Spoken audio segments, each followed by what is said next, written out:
Hello everyone, आज के इस वीडियो लेक्चर में हम डिस्कस करेंगे generalize method for determination of fugacity. ठीक है, तो पिछले वीडियो में हमने नई टर्म इंट्रोड्यूस करी थी अल्फ़ा। तो यहाँ पे हम लिखेंगे as we no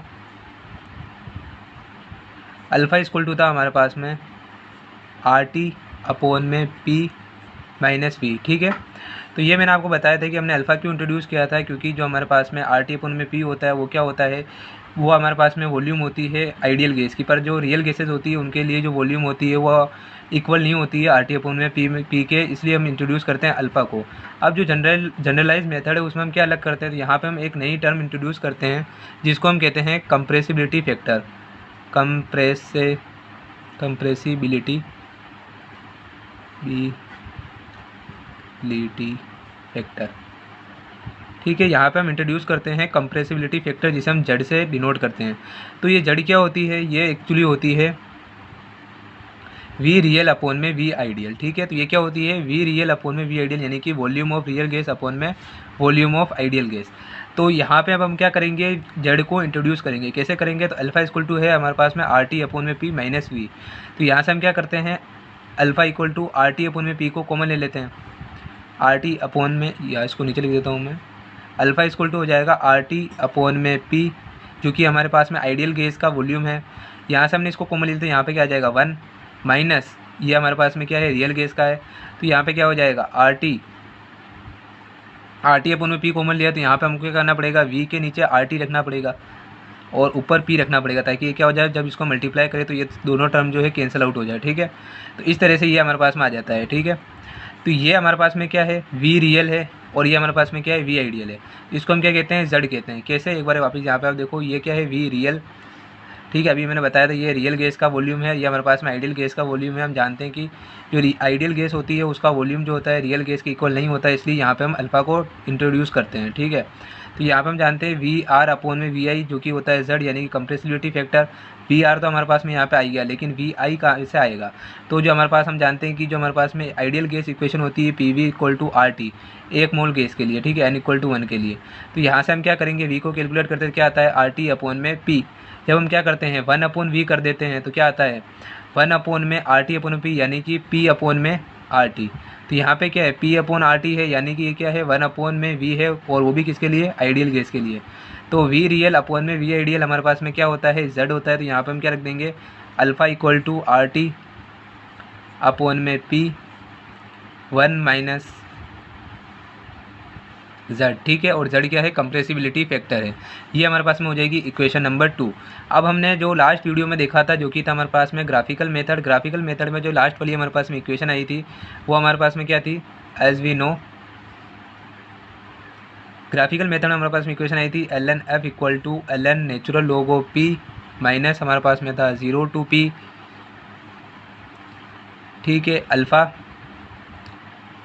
D P, और यहाँ पे था 1 अपॉन में आर टी। तो ये हमारे पास में इक्वेशन आई थी फ्रॉम ग्राफिकल मेथड। ठीक है, अब इसमें हम मैनिपुलेशन करेंगे और हमारे पास में जो जनरलाइज मेथड है उसकी इक्वेशन को कैलकुलेट करेंगे। ठीक है, तो हम क्या करते हैं, यहाँ पे हमारे पास में क्या निकल के आया था, जेड हमारे पास में निकल के आया था अल्फ़ा, जो हमारे पास में था जेड। ठीक है, तो अल्फ़ा की वैल्यू यहाँ पे हम पुट कर देंगे। अल्फ़ा क्या कॉन्स्टेंट है, इसको पहले बाहर निकाल लो। तो जब हम अल्फ़ा को बाहर निकालते हैं तो हमारे पास में क्या आता है, L N F equal to आता है L N P natural log of P minus 1 upon में आर टी, और ये हो जाएगा अल्फ़ा, ये हो जाएगा 0 टू पी डी पी। तो यहाँ पे क्या होगा कि अल्फ़ा की वैल्यू रख दो यहाँ पे, ये इसको इंटीग्रेशन को हमको पूरा बाहर ही लगाना है। ठीक है, यहाँ से लगाओ 0 टू पी, अल्फ़ा की वैल्यू हम यहाँ पे पुट करेंगे, तो L N F equal to हो जाएगा L N P minus 1 upon में आर टी 0 टू पी। यहाँ पे अल्फ़ा की वैल्यू क्या थी हमारे पास में, आर टी अपॉन में पी 1 माइनस जेड। ठीक है, 1 माइनस जेड, और यहाँ पे क्या है डी पी। यहाँ पे अल्फ़ा को हमने अंदर क्यों रखा है, क्योंकि अल्फ़ा की जब वैल्यू हम सब्स्टिट्यूट करेंगे तो यहाँ पे एक टर्म आएगी, जो कि ये इंटीग्रेशन हम जो है जिसके रिस्पेक्ट में कर रहे हैं वो है, तो उसको जो है हम बाहर नहीं ले सकते हैं, इसलिए पहले अंदर इंटीग्रेशन के अंदर रखकर हमको अल्फ़ा की वैल्यू को सब्स्टिट्यूट करना है, एंड देन यहाँ पे जो भी हमारे पास कॉन्स्टेंट है उसको हम बाहर निकाल लेंगे। तो जो कॉन्स्टेंट है हमारे पास में L N F equal to क्या हो जाएगा, एल एन पी माइनस हो जाएगा 1 अपॉन में आर टी, और यहाँ पे कांस्टेंट क्या है, आर टी है, तो ये बाहर निकल जाएगा आर टी, ये हो जाएगा 0 to P 1 minus Z D P upon में पी। ठीक है। तो यहाँ से क्या होगा, आर टी से आर टी कैंसिल हो जाएगा, तो ये क्या हो जाएगी ln f इक्वल टू हो जाएगा ln p minus 0 to p 1 minus Z D P upon में p। ठीक है। तो अब हम यहाँ से क्या कर सकते हैं, ln p को इस तरह भेज सकते हैं, तो क्या हो जाएगा ln f equal minus ln p equal to हो जाएगा minus 0 to p 1 minus Z D P upon में p। ये किसके इक्वल होता है, ये इक्वल होता है हमारे पास में ln a माइनस बी होता है ln a अपॉन बी, ये हो जाएगा ln f अपॉन में p इक्वल टू हो जाएगा। और यहाँ पे हम क्या करेंगे, ये है z माइनस 1, जब हम इसको करेंगे ये है 1 माइनस जेड, जब इसको हम करेंगे z माइनस 1 तो हम माइनस कॉमन ले लेंगे बाहर। ठीक है। ये भी इक्वल किसके है, माइनस जेड और प्लस 1, ये भी क्या है प्लस 1 माइनस जेड इक्वल है, तो हमने क्या करा माइनस को यहाँ से कॉमन ले लिया, तो यहाँ से ये क्या हो जाएगा 0 to p minus Z minus 1 D P upon में p।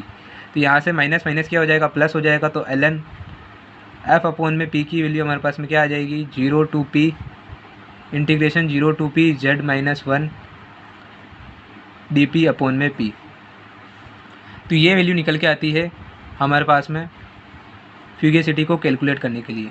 अब इसके बाद हम क्या करेंगे, जो हमारे पास में इक्वेशन आई थी ln f अपॉन में p equal to 0 to p z minus 1 D P upon में p, यहाँ पे जो हमारे पास में p है इसको हम रिप्लेस कर देंगे फ्रॉम पाई, जो कि क्या होता है रिड्यूस